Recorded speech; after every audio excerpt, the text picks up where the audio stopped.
आज का हमारा टॉपिक है ट्रांसलेटर। जब हम ट्रांसलेटर की बात करते हैं प्रोग्रामिंग लैंग्वेज में, तो ट्रांसलेटर से समझ में क्या है?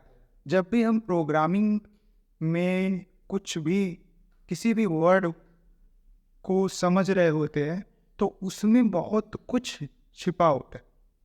तो यहाँ पे जब हम बात कर रहे हैं ट्रांसलेटर की, तो ट्रांसलेटर का रियल इन्वायरमेंट में क्या मतलब? कभी कभी क्या होता है कि हम लोग बाहर जाते हैं घूमने के लिए, वहाँ की लैंग्वेज हमें समझ में नहीं आती। उस समय हम लोग ट्रांसलेटर ऐड करते हैं। वो क्या करता है, वहाँ की लैंग्वेज को हमें समझाता है और जो हमारी लैंग्वेज है वो वहाँ के लोगों को समझाता है। मतलब हम दोनों के बीच का मीडियम का काम करता है। हाँ, ट्रांसलेटर को दोनों लैंग्वेज आती, तभी तो वो हमारी लैंग्वेज में समझेगा और फिर उस लैंग्वेज को उनके लैंग्वेज में समझाएगा, और उनकी भी लैंग्वेज आती है तभी उनकी लैंग्वेज समझेगा और फिर हमारी लैंग्वेज में समझाएगा। तो ट्रांसलेटर का जो भूमिका है वो यही। अब यही चीज़ जब हम प्रोग्रामिंग की बात करते हैं कि प्रोग्रामिंग में ट्रांसलेटर कहाँ पे आता है, किस तरह से आएगा, तो यहाँ पे जो ट्रांसलेटर होते हैं वो क्या क्या होते हैं, इसको हम बोलते हैं कंपाइलर। एक कंपाइलर हो गया, आपने सुना भी होगा कंपाइलर कंपाइलर बोला जाता है। एक हो गया इंटरप्रेटर। इंटरप्रेटर भी आपने सुना होगा। तीसरा एक होता है असेंबलर।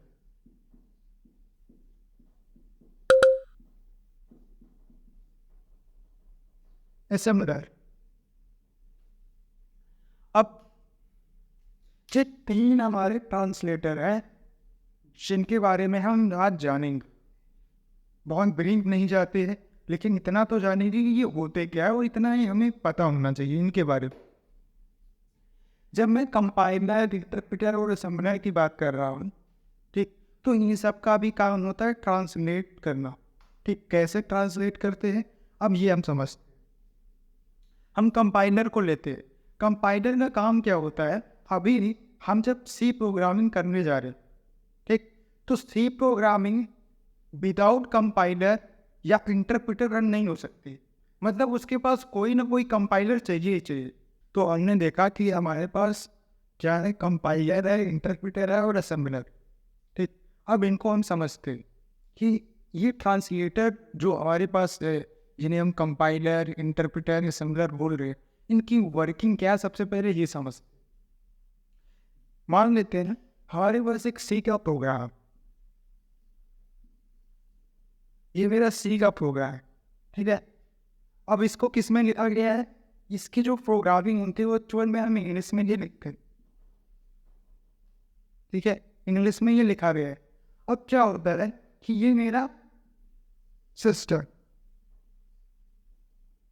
ठीक है, अगर इस सिस्टम पे सीधे हम इस प्रोग्राम को रन कराना चाहे तो ये सिस्टम नहीं समझ सकता है।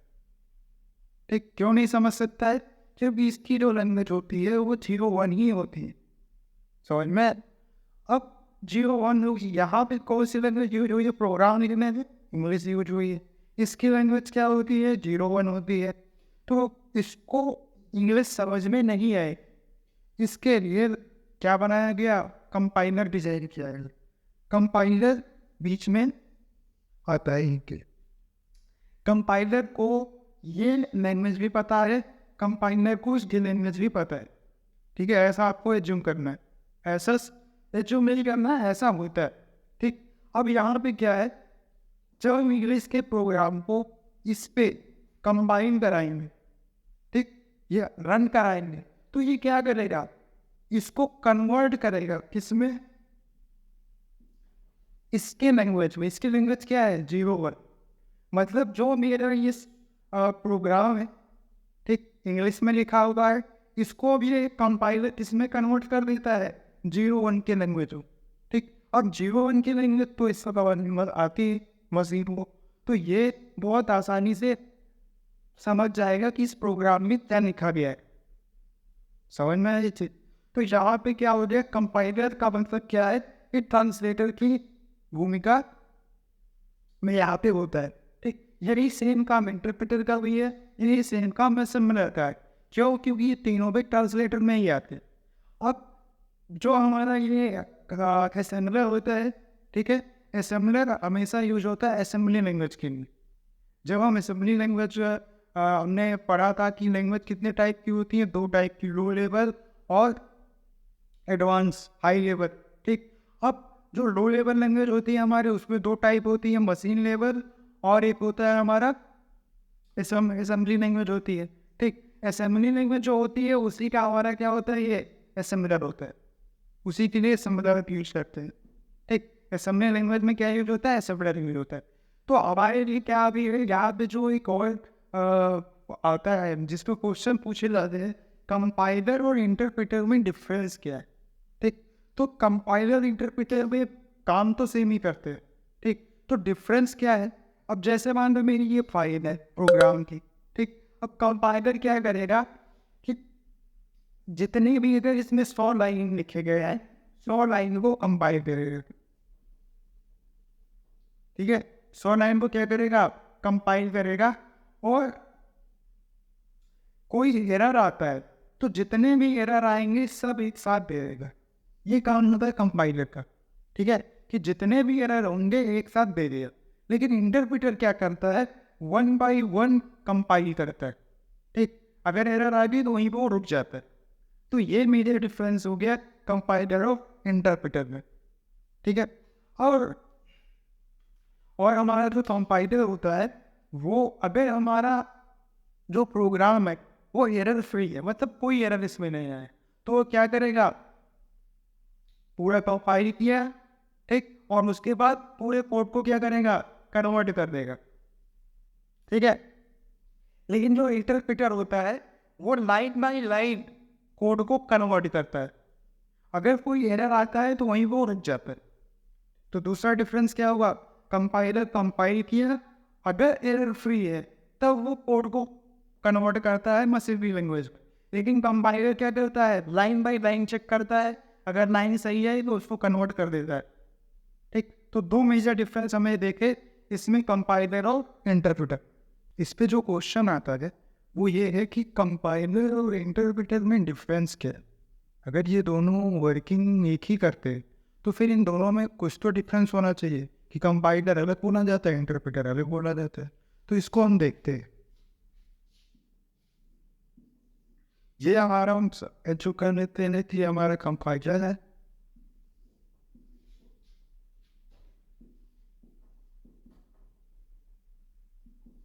ये हमारा इंटरप्रेटर, ये कंपाइलर है, ये इंटरप्रेटर।